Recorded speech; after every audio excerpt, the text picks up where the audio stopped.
Well, I thought it was about time for another health message.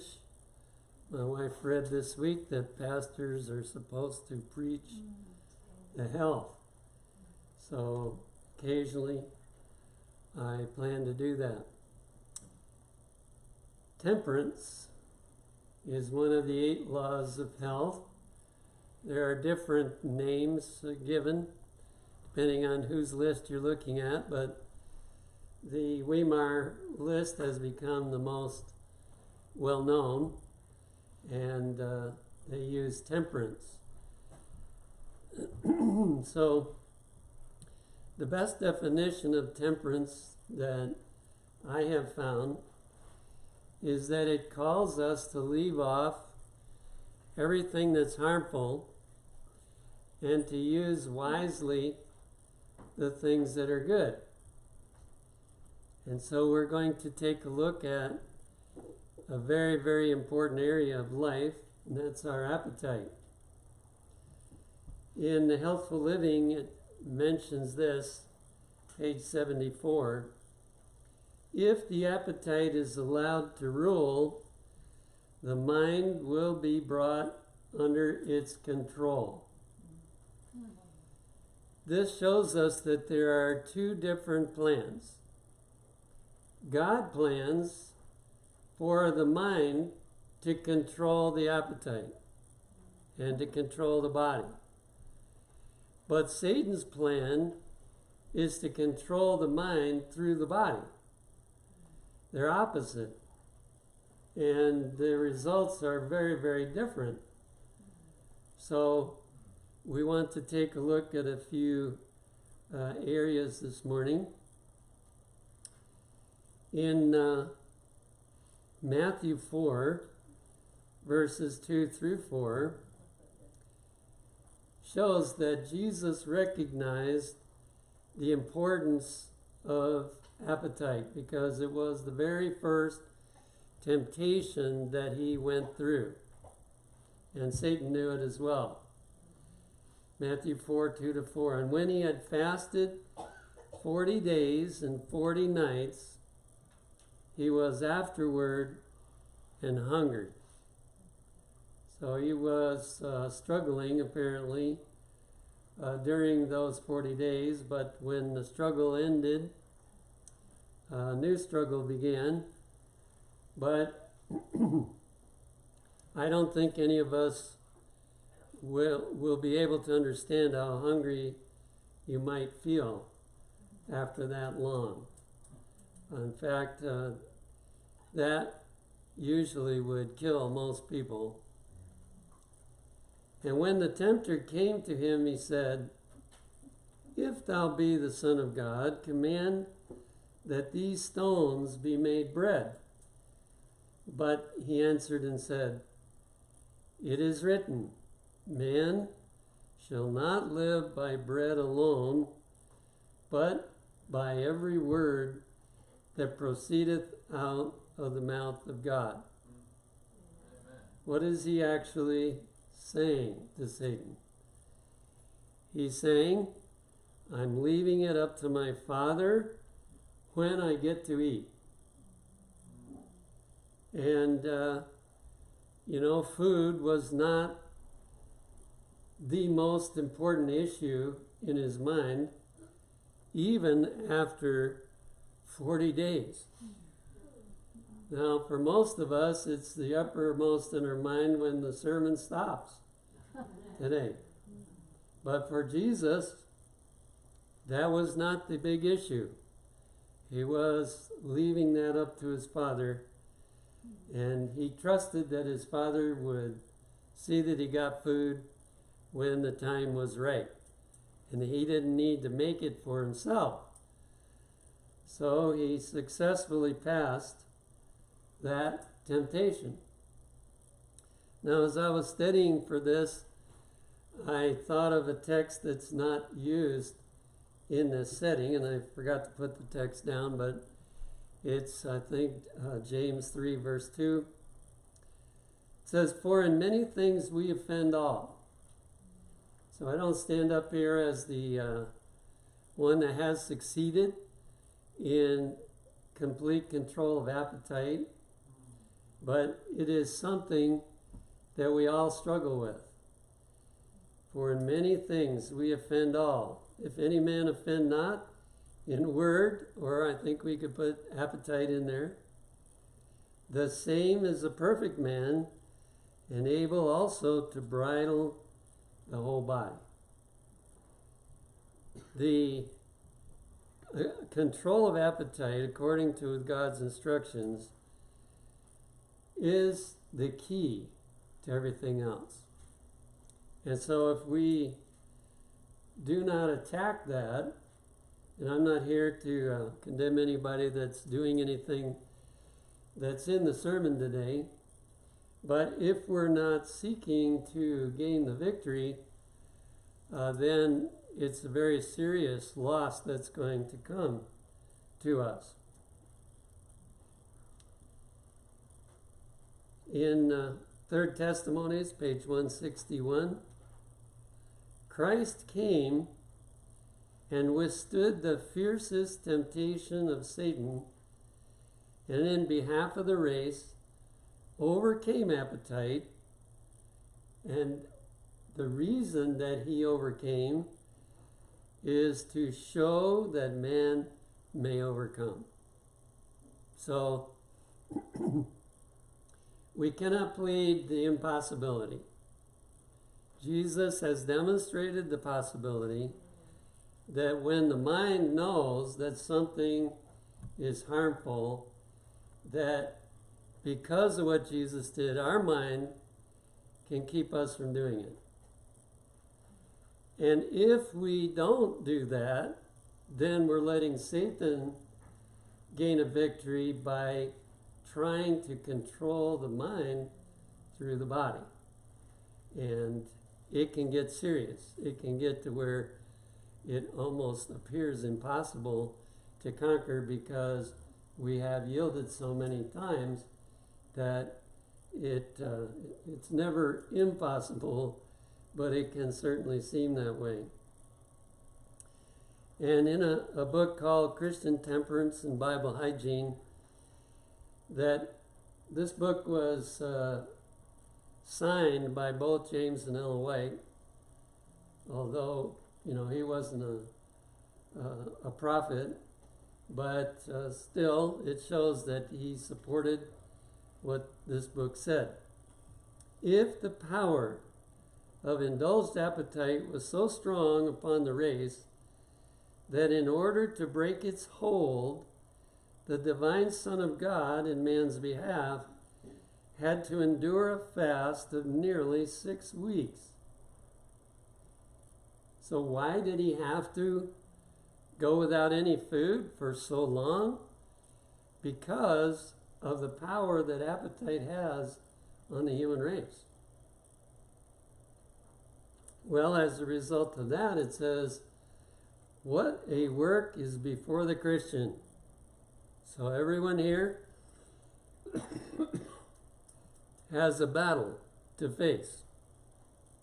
And if we don't face that battle, of course, we're going to lose.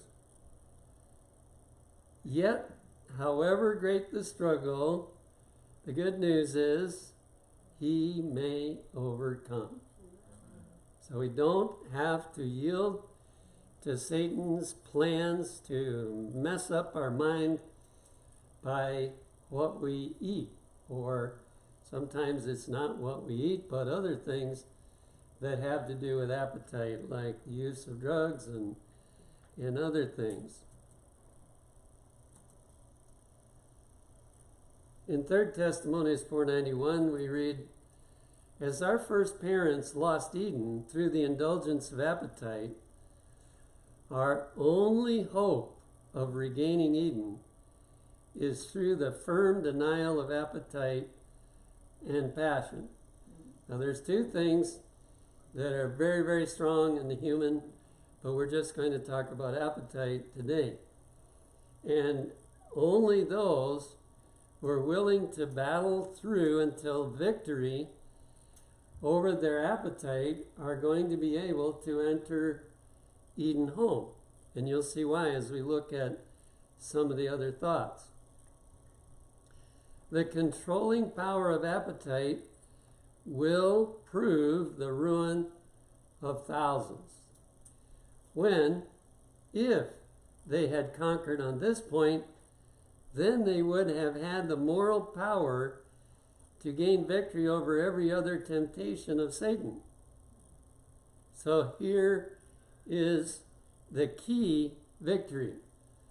That's why it was the first battle that Jesus had, because if he gained the victory on that one, he would gain the victory on the rest.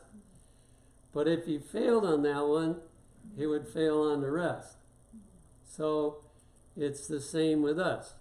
If we gain the victory over appetite, and of course the stage has been set by Satan to where if you became an Adventist, a lot of your practices were not right. And when you became an Adventist, you had a big battle on your hands to gain the victory over these things. And then some of us, even though we grew up Adventists, unfortunately, our parents didn't understand everything, and so we got trained with some things as well that are harmful to us. So we all have a battle, and the way that we fight that battle, or how we gain the victory or not, is what will determine all the rest of the things that we have to battle with. If they had conquered on this point, then they would have had the moral power to gain victory over every other temptation of Satan. So, our path could be a lot easier if we had the victory in appetite. But those who are slaves to appetite will fail in perfecting Christian character. And I'm trusting that everyone here would like to perfect the Christian character. But if that's your desire, you have to come face to face with appetite. And it's even worse for those of us that are living today. As we near the close of time, Satan's temptation to indulge appetite will be more powerful and more difficult to overcome. Adam and Eve had it easy. All the people in the Old Testament had it easy compared to now. Even in New Testament times, they all had it easy compared to now. Because Satan has had so long to destroy what people eat and what they partake of. And so those things affect us, at least 4 generations. They all affect us. And so we have a tremendous battle, but we must not forget the good news that victory is possible through Christ.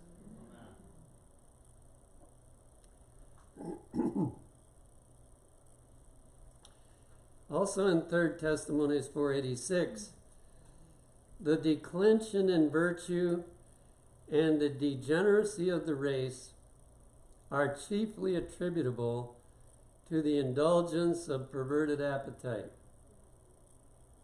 It's very repulsive to most of us, some of the things that are going on right now. But if we understood the meaning of this sentence, we'd be a little more compassionate. What's the problem? The real problem is that generations have abused their appetite, and it has caused people to not be able to distinguish between bad and good, and they yield to all kinds of things that are horrible. But we need to recognize, except for the grace of God, we could go that path. Because what we do in regard to appetite will depend on what kind of life we live and what kind of lifestyle we follow. Same book, 485, says one of the strongest temptations that man has to meet is upon the point of appetite. So there'll be nothing else stronger than that one. That's why if we can win the victory on that one, we can win on all of them.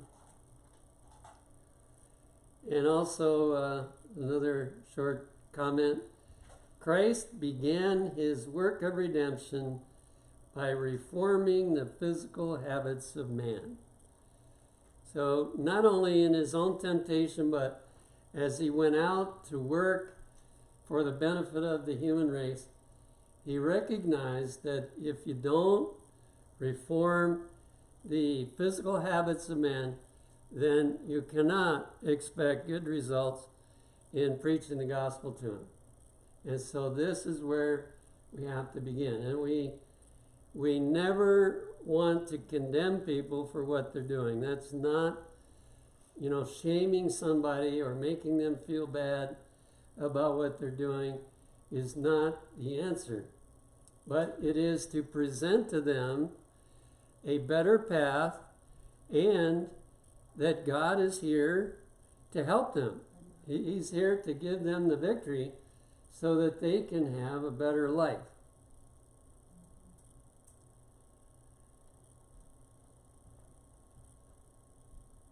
In a letter in 1874, here's what happens through the wrong use of appetite. The senses become so perverted through the indulgence of appetite that sacred and common things are placed upon a level. So they're not particularly trying to be bad people, but because they didn't have the victory in the area of appetite, they can't tell the difference. Their mind is under so much control by the enemy that it doesn't, as I said, doesn't do any good to blame them, but we need to show them a path to get out of that addiction. Basically, that's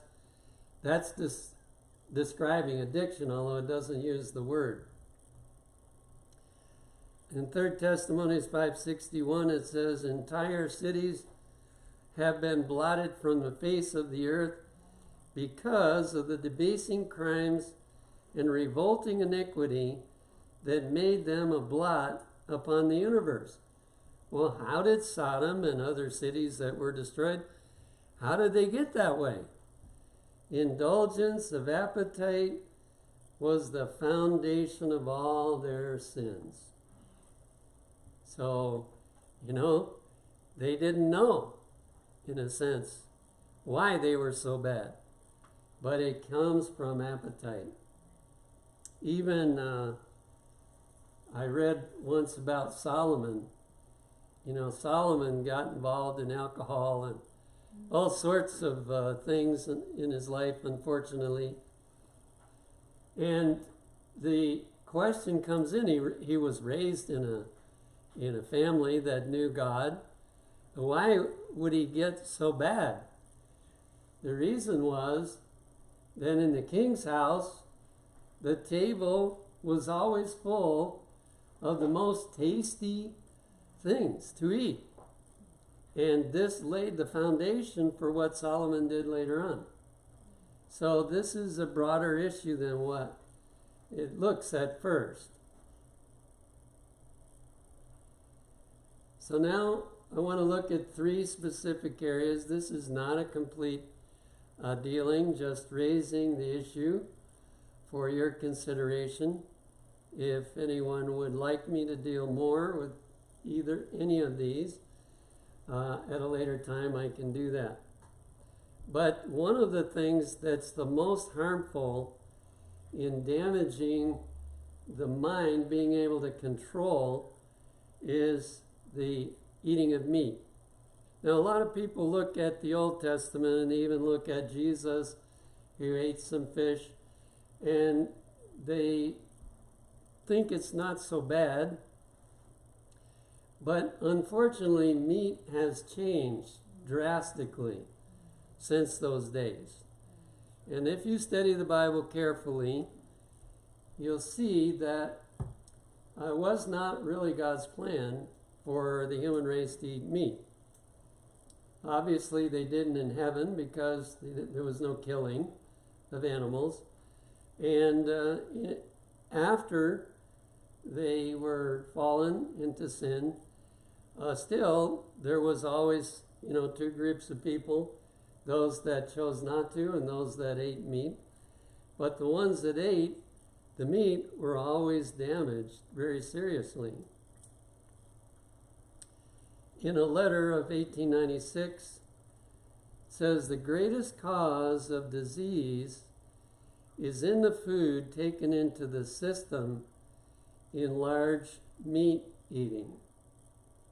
So if we were to look at all the things that could damage us that we eat, the number one cause of disease is having a diet mainly out of meat. When you remove the meat from the table, you have a work to do to substitute articles of food tasteful and appetizing in fruits and grains. Now, for this reason, I don't suggest that people just switch overnight, because the food you make will probably taste so bad you will not want to stick with it. There is a lot of learning that has to go in to learning how to cook things that are very tasty and enjoyable. And there are some people that turn everybody off with their food because it's so tasteless. And, that's not going to help people get away from meat. It has to be something that's very good. Now, it may not taste as good at first. Although, we have people come to the Lifestyle Center there at Wildwood, and they're a little nervous because they know that we don't serve meat, and they're thinking this is going to be rough. Well, the food is so tasty, or at least in the past, I don't know now whether it is or not. But the food was so tasty, they were surprised and pleased, and they didn't really have a problem with the meals. There needs to be presented to all students and physicians, and by them to others, that the whole animal creation is more or less diseased. Now, when was this written? 1896. If in 1896 the whole animal creation was more or less diseased, do you think it has improved any since that time? Diseased meat is not rare but common. So you can't get, the closest you could get to it is if you had your own animals and you killed your own animals and ate them. But when you buy on the meat market, you can count on getting diseased meat. And it's amazing that people are as healthy as they are.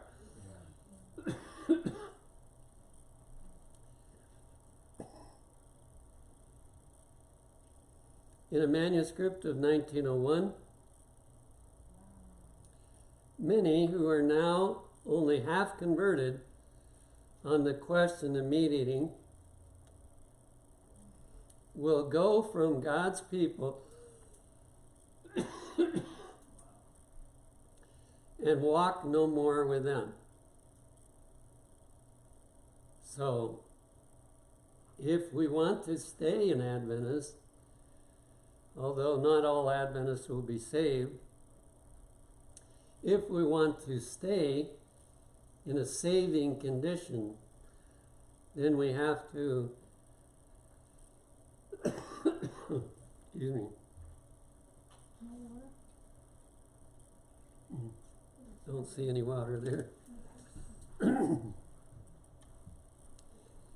then we have to tackle the idea of getting totally away from meat. And the reason is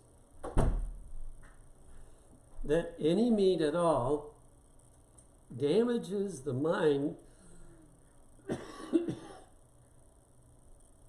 sufficiently that we can't tell the difference between truth and error in everything. Some things we can, they're easier to understand, but we can't discern it in everything. And so we get tripped up.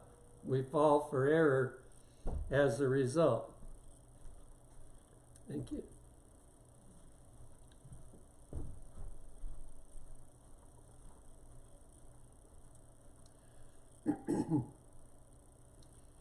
Second Testimony 63 says the liability to take disease is increased tenfold by meat eating.